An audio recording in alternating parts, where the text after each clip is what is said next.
ஜோதிடர் தமிழரசன் பேசுகிறேன். இந்த சேனல் ஃபஸ்ட் டைம் பார்க்குறவங்களா இருந்தீங்கன்னா சப்ஸ்கிரைப் பண்ணிக்கோங்க. பக்கத்தில் இருக்க பெல் பட்டனை கிளிக் பண்ணிக்கோங்க. ஆளுங்கிற ஆப்ஷன் இருக்கும், அதையும் சூஸ் பண்ணிக்கோங்க. அப்போ தான் நாங்கள் போடுற பதிவுகள் எல்லாமே உங்களை வந்து சேரும். இன்றைக்கி நம்ம இந்த பதிவில் பார்க்க போகிற தலைப்பு புத்தாண்டு ராசி பலன் 2024 காலபுருஷ தத்துவப்படி 11ஆம் ராசியான கும்பராசி நேயர்களுக்கு எப்படி இருக்குன்னு பார்க்கலாம். கும்பராசி, உங்கள் ராசியில் சனி சஞ்சரிச்சுட்டு இருக்காங்க. உங்கள் ராசிக்கு 2ஆம் இடத்துல ராகு மீன ராசியில் இருக்கார். ராசிக்கு 3ஆம் இடத்துல குரு மேச ராசியில் செஞ்சரிச்சுட்டு இருக்காங்க. உங்கள் ராசிக்கு 8ஆம் இடத்துல அஷ்டமஸ்தானத்தில் கேது கன்னி ராசியில் செஞ்சரிச்சுட்டு இருக்காங்க.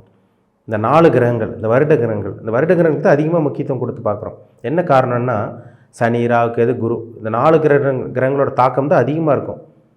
நல்லது நடந்தாலும் சரி, கெட்டது நடந்தாலும் சரி. ஒருத்தருக்கு நல்லது நடக்குதுன்னா ஒரு வருஷம், ஒரு 6 மாதம் நல்லது நடக்குதுன்னா தொடர்ந்து நல்லது நடந்துகிட்டே இருக்கும். கெட்டது நடக்குதுன்னா அந்த 6 மாதம், ஒரு வருஷம் ரொம்ப பாதிப்பில் இருப்பாங்க, மன ரீதியான பாதிப்பில் இருப்பாங்க, நிறைய கெட்ட விஷயங்கள் நடக்கும், அவங்களால தாக்கு பிடிக்க முடியாது. அப்போ அதோட இம்பேக்ட் அதிகமாக இருக்கும். நல்லது நடந்தாலும் இம்பேக்ட் அதிகமாக இருக்கும், கெட்டது நடந்தாலும் அதோட இம்பேக்ட் தாக்கம் அதிகமாக இருக்கும். மாத கிரகங்கள் வந்து பார்த்திங்கன்னா மாதம் நகர்ந்துட்டு போயிட்டே இருக்குங்க, சரிங்களா? அப்போ ஒரு மாதம் நல்லாயிருக்கும், 2 மாதம் நல்லா இருக்காது, 3ஆவது மாதம் அப்படி தலைகீழாமல் வரும், 4ஆவது மாதம் நல்லாயிருக்கும், இல்லை 4ஆவது மாதம் முடிஞ்சு 5ஆவது மாதம் கெட்டது அல்லது நல்லது ஏதோ ஒன்று உங்களுக்கு மாறி வரும். அப்போ அதோட தாக்கம் பெருசாக தெரியாது. இப்போ ஒரு மாதம் நல்லது நடக்குதுன்னா 2 மாதம் கெட்டது நடக்குதுன்னா அப்போ அந்த 2 மாதத்தோட தாக்கம் தான் அதிகமாக இருக்கும். புரியுதுங்களா? அப்போ குறைவான கிரகங்களோட அமைப்பிற்படி, அதாவது அந்த மாத கிரகங்கள் வந்து குறைவான பலன்கள் கொடுக்கும். அது ஒரு மாதத்துக்குள்ளே நல்லதோ இல்லை கெட்டதோ கொடுக்கும். ஆனால் வருட கிரகங்கள் வந்து பார்த்திங்கன்னா தொடர்ச்சியாக கொடுக்கும். நல்லதாக நடந்தால் தொடர்ச்சியாக நல்லது நடக்கும், கெட்டது நடந்தால் தொடர்ச்சியாக கெட்டது நடக்கும். அதனால தான் வருட கிரகங்களுக்கு அதிகப்படியான முக்கியத்துவம் கொடுத்து பார்க்குறோம். இந்த ஆண்டு பலனாக இருந்தாலும் சரி, புத்தாண்டு பலனாக இருந்தாலும் நம்ம அதுக்கு அதிகப்படியான முக்கியத்துவம் கொடுத்து பார்க்குறோம். சனி வந்து பாருங்கள், ஒரு ராசிலேருந்து இன்னொரு ராசிக்கு 2.5 வருஷம் டைம் எடுத்துக்குவார். ஒரு ராசிலேருந்து இன்னொரு ராசிக்கு நகர்றதுக்கு 2.5 வருஷம் டைம் எடுத்துக்குவார். ராகுக்கு ஏது ஒரு ராசிலேருந்து இன்னொரு ராசிக்கு போகிறதுக்கு 1.5 வருஷம் டைம் எடுத்துக்குவாங்க. குரு வந்து ஒரு ராசிலேருந்து இன்னொரு ராசிக்கு போகிறதுக்கு 1 வருஷம் டைம் எடுத்துக்குவார். இப்போ பாருங்கள், உங்கள் ராசிநாதன் சனி, அவர் உங்கள் ஜென்ம ராசியில் இருக்கார், சரிங்களா? பயங்கரமான பிரச்சனையில் இருக்கீங்க கும்பராசிக்காரங்க. உண்மையை சொல்லப்போனால் இதுதான் உண்மை, சரிங்களா? ஏகப்பட்ட பிரச்சனையில் இருக்கீங்க நீங்கள். ஜனவரியிலேருந்தே, ஜனவரி 17ஆம் தேதி எப்போ உங்களுக்கு உங்கள் ராசிக்குள்ளே சனி நுழைஞ்சாரோ அப்போ இருந்தே அடிமேலடி விழுந்துட்டுருக்கு உங்களுக்கு. குறிப்பாக சொல்லப்போனால் அவிட்ட நட்சத்திரக்காரங்களும் சதய நட்சத்திரக்காரங்களும் பாதிப்பில், உச்சக்கட்ட பாதிப்பில் இருக்கீங்க, சரிங்களா? சதய நட்சத்திரம் இந்த வருஷம் சதய நட்சத்திரக்காரங்களும் பூரட்டாதி நட்சத்திரக்காரங்களும் கவனமாக இருங்க, சரிங்களா? அவிட்ட நட்சத்திரக்காரங்களுக்கு கூட பாதிப்பு கம்மியாயிடுச்சு. ஏன்னா உங்கள் ராசியை விட்டு, அதை உங்கள் நட்சத்திரத்தை விட்டு இப்போ சதய நட்சத்திரத்துக்கு வந்து பார்த்திங்கன்னா இந்த காலகட்டங்க ஜனவரியிலேருந்தெல்லாம் பாருங்கள், உங்களுக்கு சதய நட்சத்திரத்தில் இருப்பார் சனி, வந்து சதயத்தில் இருப்பார். அதுக்கப்புறம் அப்படியே மாறி கொஞ்சம் 2-3 மாதம்லாம் போய் போனதுக்கப்புறம் பாருங்கள் பூரட்டாதி நட்சத்திரத்துக்கு வந்துடுவார். அப்போ சதயத்துக்கும் சதய நட்சத்திரக்காரங்களுக்கு பூரட்டாதி நட்சத்திரக்காரங்களுக்கு பாதிப்பு அதிகமாக இருக்கும்.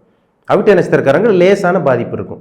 ஏன்னா உங்கள் ராசி மேலே தான் இருக்கார், உங்கள் வீட்டில் தான் சனி இருக்கார். ஆனால் உங்களை விட்டு கொஞ்சம் தள்ளி இருக்காருன்னு வச்சுக்கோங்க. உங்கள் நட்சத்திரத்துலேருந்து கொஞ்சம் அடுத்த நட்சத்திரத்துக்கு போயிருக்காரு. அப்போ அவிட்ட நட்சத்திரக்காரங்களுக்கு லேசான பாதிப்பு இருக்கும். சதய நட்சத்திரக்காரங்களுக்கும் பூரட்டாதி நட்சத்திரக்காரங்களுக்கும் இந்த வருஷம் அதிகப்படியான பாதிப்பு இருக்குங்க. 100% பாதிப்பு இருக்கும். கவனமாக இருங்க, சரிங்களா? ரொம்ப கேர்ஃபுல்லாக இருங்க. யார்ட்டையும் பணத்தை கொடுத்து ஏமாந்துடாதீங்க.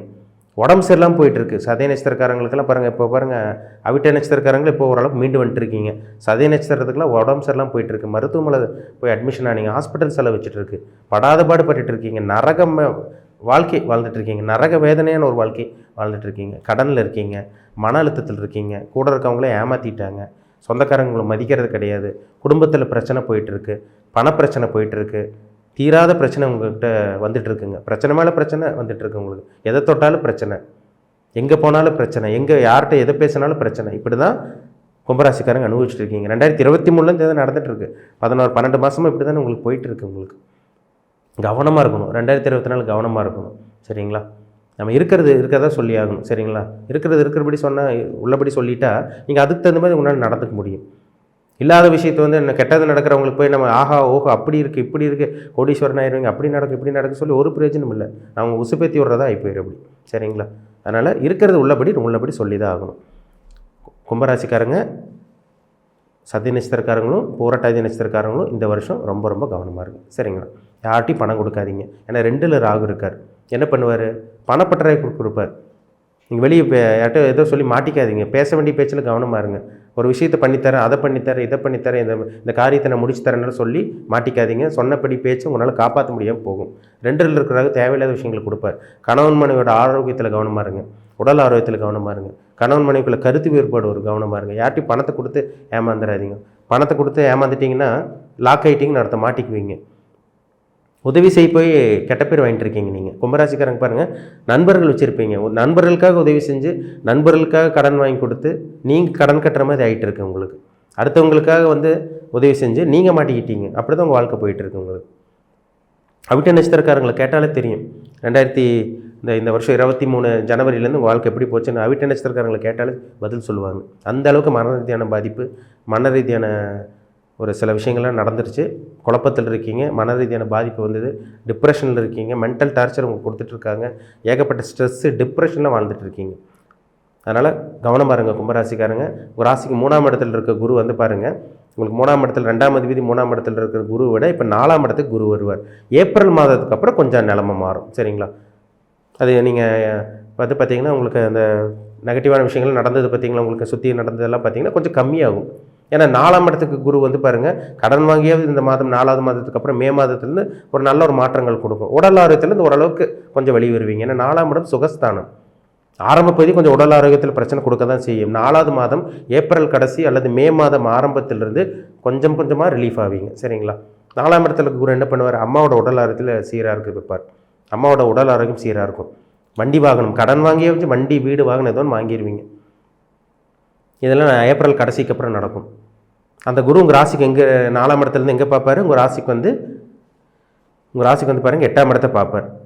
8ஆம் இடத்தை கேது இருப்பார். 8ஆம் இடத்தை கேது மேலே பார்க்குறதுனால இந்த காலகட்டங்களில் அறுவை சிகிச்சை எல்லாம் ஆப்ரேஷன் செய்யணும்னு விருப்பப்படுறவங்கள அந்த மாதம் அது ஆப்ரேஷன் செய்யணும்னு சொல்லியிருப்பாங்க. இந்த மாதிரி சின்ன ஆப்ரேஷனாக பெரிய ஆப்ரேஷனும் சரி, அது ஒரு மைண்ட் செட்டில் இருப்பீங்க. அதாவது வந்து பார்த்திங்கன்னா கெட்டதோடு கெட்டதை இப்படி பண்ணிட்டு போயிடலாம், நம்மளுக்கு பெருசாக பாதிப்பு இருக்காதுன்னு சொல்லுவாங்க பார்த்தீங்களா. அறுவை சிகிச்சை செய்யக்கூடிய காலகட்டம் தான் ஏப்ரல் கடைசிக்கு அப்புறம். சரிங்களா? ஆப்ரேஷன் பண்ணலாம், ட்ரீட்மெண்ட் எடுக்கலாம். இது உங்களுக்கு சாதகமாக தான் இருக்கும். பொதுவாகவே ஜென்மசனி காலகட்டங்களில் மன ரீதியான பாதிப்பு கொடுக்கும், குழப்பத்தை கொடுக்கும், ஹெல்த் கண்டிஷனில் சில பிரச்சனையை கொடுக்கும். அறுவை சிகிச்சை செய்கிறது, மருத்துவமனை போய் அட்மிஷன் ஆகிறது, மருத்துவ செலவு வைக்கிறது, இதெல்லாமே ஜென்மசனியில் கொடுக்கும். அப்போ இந்த காலகட்டங்கள் ஏப்ரல் கடைசிக்கு அப்புறம் ஓரளவுக்கு நல்லது நடக்கக்கூடிய காலகட்டமாக உங்களுக்கு இருக்கும். அதேமாதிரி உங்கள் ராசிக்கு வந்து குரு வந்து 10ஆம் இடத்தையும் பார்த்துருவார். விருச்சிக ராசி பார்க்குறதுனால சொந்த தொழில் அடி விழுந்துட்டு இருக்கவங்களுக்கு, சொந்த தொழிலே எங்கள் லாபம் இல்லைங்க சார், வளர்ச்சியே இல்லை, வருமானம் இல்லை, பணம் இல்லை, நாங்கள் வியாபாரம் பண்ணிகிட்ருக்கோம், பிஸ்னஸ் பண்ணிகிட்ருக்கோம், எந்த ஒரு முன்னேற்றம் இல்லை சொல்லிகிட்டு இருக்கவங்களுக்குலாம் ஏப்ரல் கடைசி 2024 உங்கள் வாழ்க்கை மாறுறதை உங்களால் பார்க்க முடியும். ஏப்ரல் 2024 நல்லபடியாக நடக்குங்க. சில விஷயங்கள் நல்லபடியாக நடக்கும், கவலையே படாதீங்க. நிறைய நல்ல விஷயங்கள் நடக்கும். சொந்த தொழில் பண்ணிகிட்டு இருக்கவங்களுக்கு வளர்ச்சி இருக்கும். புதுசாக தொழில் ஆரம்பிச்சிட வேண்டாம். சரிங்களா?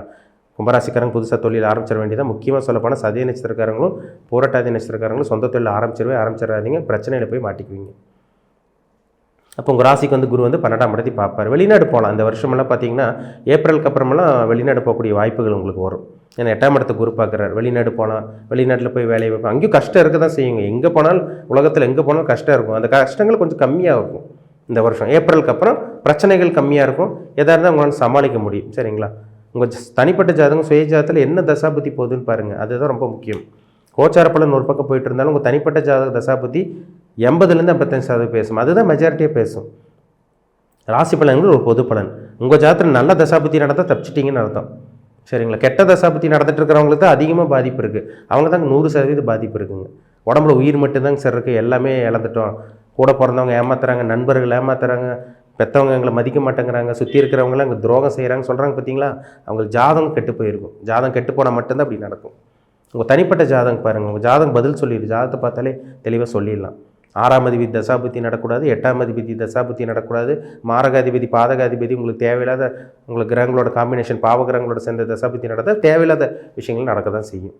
சரிங்களா? அதனால் உங்கள் தனிப்பட்ட ஜாதகம் பாருங்கள், என்ன கண்டிஷனில் இருக்கீங்க, என்ன தசாபுத்தி போகுது பாருங்கள், அதுதான் அதிகப்படியாக பேசும். உங்கள் தனிப்பட்ட தசாபுத்தி பார்க்கணும்னு விருப்பப்பட்டிங்கன்னா, உங்கள் பர்சனல் ஹாரோஸ்கோப் பார்க்கணும்னு விருப்பப்பட்டிங்கன்னா கீழே இருக்க வாட்ஸ்அப் நம்பருக்கு உங்கள் ஜாதகத்தை அனுப்பிச்சி விடுங்க, அப்பாயின்மெண்ட் வாங்கிக்கிங்க. உங்கள் தனிப்பட்ட ஜாதகம் பார்த்து நீங்கள் என்ன பண்ணலாம், இந்த காலகட்டங்களில் என்ன பண்ணக்கூடாது, எப்படி இருக்கலாம் எப்படி இருக்கக்கூடாது நம்ம தெளிவாக பார்த்து தெரிஞ்சுக்கலாம். நவகிரகங்கள் பதில் சொல்லிடும். கீழே இருக்க வாட்ஸ்அப் நம்பருக்கு மெசேஜ் பண்ணுங்கள், உங்கள் ஜாதகத்தை அனுப்பிச்சுடுங்க. உங்கள் ஜாதகம் பார்த்து நம்ம தெளிவாக தெரிஞ்சுக்கலாம். நடக்கக்கூடிய தசாபுத்தி உங்களுக்கு சுற்றி இருக்க சம்பவங்களை சுட்டி காமிச்சிடும். அதுவே பதில் சொல்லும். நீங்கள் என்ன பண்ணலாம், என்ன பண்ணக்கூடாது, எப்படி இருக்கணும், எப்படி இருக்கக்கூடாதுன்னு தனிப்பட்ட ஜாதகம் பார்த்தாலே தெளிவாக தெரிஞ்சுக்கலாம்.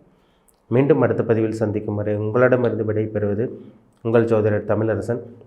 இந்த சேனல் பிடிச்சிருந்தா உங்கள் நண்பர்களுக்கும் உறவினருக்கும் ஷேர் பண்ணுங்கள், லைக் பண்ணுங்கள், சப்ஸ்கிரைப் பண்ணுங்கள். பக்கத்தில் இருக்க பெல் பட்டனை கிளிக் பண்ணிக்கோங்க. ஆளுங்கிற ஆப்ஷன் இருக்கும், அதையும் சூஸ் பண்ணிக்கோங்க. அப்போ தான் நாங்கள் போடுற பதிவுகள் எல்லாமே உங்களை வந்து சேரும். கும்பராசி நேயர்களுக்கு இனிய புத்தாண்டு நல்வாழ்த்துக்கள். நன்றி, வணக்கம்.